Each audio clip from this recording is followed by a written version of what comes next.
Big boss ಗೆದ್ದ ಮೇಲೆ ಒಳ್ಳೆ ಹುಡುಗ ಅಂತ ಹೆಸರು ಪಡೆದಂಥ ಪ್ರಥಮ್ ಅವರು ಸಿನಿಮಾ ಇಂಡಸ್ಟ್ರಿಯಲ್ಲಿ ಭವಿಷ್ಯನ ಕಂಡುಕೊಳ್ತಾ ಇದ್ರು. ಮತ್ತು ಸಿನಿಮಾ ಇಂಡಸ್ಟ್ರಿ ಸಿನಿಮಾಗಳನ್ನ ಮಾಡ್ತಾ ಬರ್ತಾ ಇದ್ದಾರೆ. ಈಗ ಅವರು ಕೊಕೇನ್ ಅಂತ ಒಂದು ಸಿನಿಮಾ ಕೂಡ ಮಾಡ್ತಾ ಇದ್ದಾರೆ. ಆದರೆ ಈ ಕೊಕೇನ್ ಸಿನಿಮಾ ಅವರ ಜೀವನದಲ್ಲಿ ಕೊನೆ ಸಿನಿಮಾ ಆಗುತ್ತೆ ಅಂತೇಳಿ ಸ್ಟೇಟ್ಮೆಂಟನ್ನು ಕೊಟ್ಟಿದ್ದಾರೆ. ಈ ಬಗ್ಗೆ ಮಾತ್ರ ನಮ್ಮ ಜೊತೆಗೆ ಪ್ರಥಮ್ ಅವರು ಇದ್ದಾರೆ, ಮಾತಾಡ್ತಾ ಹೋಗ್ತೀನಿ. ಪ್ರಥಮ್, ನಿಜವಾಗ್ಲೂ ಹೌದಾ ಕೊಕೇನ್ ನಿಮ್ಮ ಜೀವನದ ಕೊನೆ ಸಿನಿಮಾ ಆಗುತ್ತಾ? ಸರ್ ಇಲ್ಲ, ರಿಲೀಸಿಗೆ ರೆಡಿ ಇದೆ, ಇನ್ನೆರಡು ಸಿನಿಮಾ ಅದು ರಿಲೀಸ್ ಆಗ್ಬಿಡುತ್ತೆ. ಬಟ್ ನಾನು ಆ್ಯಕ್ಟ್ ಮಾಡ್ತಿರೋ ಲಾಸ್ಟ್ ಇದು ಆಲ್ರೆಡಿ ಮಾಡಾಗಿರೋದು ರಿಲೀಸ್. ಕರ್ನಾಟಕದಲ್ಲಿ ಏನು ಮಾಡೋಣ ನೀವು ಹೇಳೋ ಅರ್ಥ ಏನಂದರೆ, ಸೊ ಇವತ್ತು ಲಾಸ್ಟ್ ಶೂಟು ಅಂದರೆ ಇನ್ನು ಮುಂದಕ್ಕೆ ಇರೋದನ್ನು ರಿಲೀಸ್ ಮಾಡಿದ್ರೆ ಡಬ್ಬನ ಏನು ಮಾಡೋಣ ಸರ್, ಹಾರ್ಡ್ ಡಿಸ್ಕ್ನ? ಹಾಗಲ್ಲ, ನನಗೇನಾಗಿದೆ ಗೊತ್ತಾ ಸರ್, ಸಿನಿಮಾ ಮೊದಲಿದ್ದಂಗಿಲ್ಲ, ಎಲ್ಲ ಡಬ್ಬಿಂಗ್ ಸಿನಿಮಾ ಆವರಿಸ್ಕೊಂಡಿದೆ. ನಾವು ಸುಮ್ಮನೆ ಬೇರೆಯವ್ರ ಮೇಲೆ ಬ್ಲೇಮ್ ಮಾಡ್ತೀವಿ, ಹಂಗೆಲ್ಲ ಅಲ್ಲ.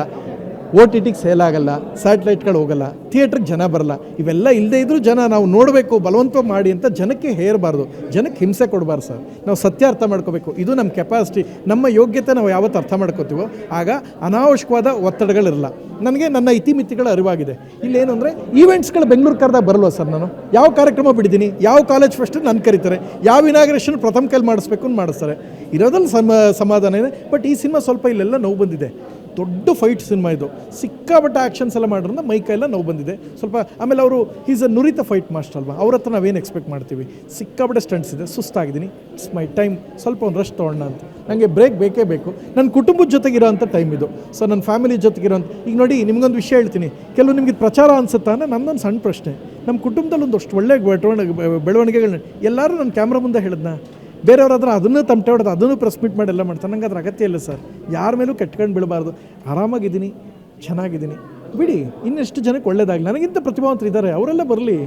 ನೀವು ಹೇಳಿದಂಗೆ ಪ್ರತಿಭಾವಂತರು ಸಿನಿಮಾ ಇಂಡಸ್ಟ್ರಿಗೆ ಬರಬೇಕು, ಹೆಸರು ಮಾಡಬೇಕು, ಆ್ಯಕ್ಟರ್ ಆಗಬೇಕು, ಡೈರೆಕ್ಟರ್ ಆಗಬೇಕು, ಎಲ್ಲ ಆಸೆ ಇಟ್ಕೊಂಡು ಬರ್ತಾರೆ. ಬಟ್ ನೀವು ನೋಡಿದ್ರೆ ಎಲ್ಲ ಅವಕಾಶ ಇದ್ದಾಗಲೇ ನಾನು ಈ ಸಿನಿಮಾ ಇಂಡಸ್ಟ್ರಿ ಹೊರಗಡೆ ಹೋಗ್ತೀನಿ ಅಂತ ಹೇಳ್ತಿದ್ರಲ್ಲ, ಎಂಥ ಒಂದು ದೃಢ ನಿರ್ಧಾರ ಏನಕ್ಕೆ? ಸರ್ ದೃಢ ಅಲ್ಲ, ನನಗೆ ಸಾಕು. ಮನೇಲಿ ಹೇಳಿದ್ರು ಸಾಕು ಬಿಡು, ಇನ್ನೆಷ್ಟು ಮಾಡ್ತೀಯ ಅಂತ ಹೇಳಿದ್ರು. ಜೊತೆಗೆ ನಾನು ಎಂಥ ಸಿನಿಮಾ ಮಾಡಿದ್ರು ಸಲ್ಮಾನ್ ಖಾನ್ ಆಗೋಕ್ಕಾಗಲ್ಲ ಸರ್.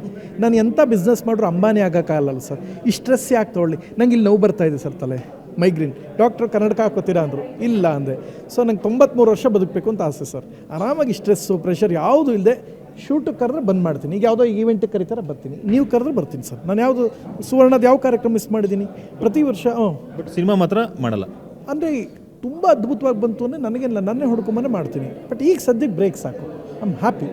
ಒಂದು ಸಣ್ಣ ಬ್ರೇಕ್ ಕೊಡಿ. ಏನು ಮಾಡ್ತೀರಿ ಊರಲ್ಲಿ, ಏನು ಕೆಲಸ ಮಾಡ್ಕೊಂಡು? ತೋಟ ಇದೆ, ಅದನ್ನು ನೋಡ್ಕೊಳ್ತೀನಿ. ನಂಗೆ ತುಂಬ ಇಷ್ಟ ಸರ್. ನಂಗೆ ಏನು ಗೊತ್ತಾ, ನಾನು ಸಸ್ಯಾಹಾರ. ನಾನು ಮೊದಲು ನಾನ್ ವೆಜ್ ತಿಂತಾಯಿದ್ದೆ. ಯಾವುದೋ ಒಂದು ಗಲಾಟೆ ನಡೀತು.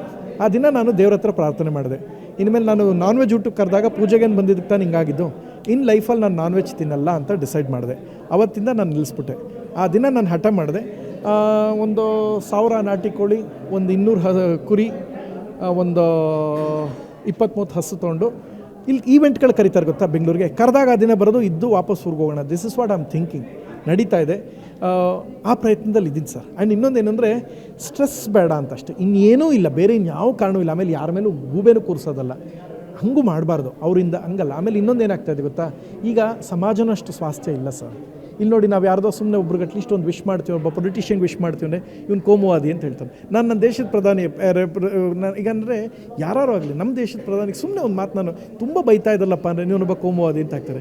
ನಾನು ಅಟ್ಲೀಸ್ಟ್ ಸಿದ್ದರಾಮಯ್ಯ ನಮ್ಮ ಕಾರ್ಯಕ್ರಮಕ್ಕೆ ಟ್ರೈಲರ್ ಲಾಂಚಿಗೆ ಬಂದರೆ ವಿಶ್ ಮಾಡೋದಂದರೆ ಇವನು ಇದು ಅಂತ ಹಾಕ್ತಾರೆ. ಸೊ ಇದೇನಾಗಿದೆ, ಇಷ್ಟು ಅಸಹ್ಯ ಆಗೋಗಿದೆ ಸಮಾಜ. ಇದೆಲ್ಲವೂ ಬಿಟ್ಟು ಒಂದಷ್ಟು ನಿರ್ಮಲತೆ ಹಳ್ಳಿ ಕಡೆ ಇನ್ನೂ ಉಳ್ಕೊಂಡಿದೆ. ಆ್ಯಂಡ್ ಆಮೇಲೆ ನನಗೆಲ್ಲ ಸಿಕ್ಕಿದೆ ಅಲ್ವ ಸರ್, ಸಿಕ್ಕಿದ ಮೇಲೂ ದುರಾಸೆ ಪಡೋದು ತಪ್ಪಲ್ವ ಸರ್? ಸಾಕು ಸರ್, ಇರೋದನ್ನು ಮುಗಿಸ್ತೀನಿ, ಒಪ್ಕೊಂಡಿರೋದನ್ನು ಮುಗಿಸ್ಕೊಡ್ತೀನಿ. ಈಗ ಯಾವ್ಯಾವ ಕಮಿಟ್ ಆಗಿದ್ದೀನಿ ಕೆಲವು. ಬಟ್ ಇದು ನಾನು ಮಾಡ್ತಿರೋ ಸಿನಿಮಾ ಹೀರೋ ಆಗೋದು ಲಾಸ್ಟ್ ಅಂತ ಅಂದ್ಕೊಂಡಿದ್ದೀನಿ. ಇರೋದನ್ನು ಮುಗಿಸ್ಕೊಡ್ತೀನಿ.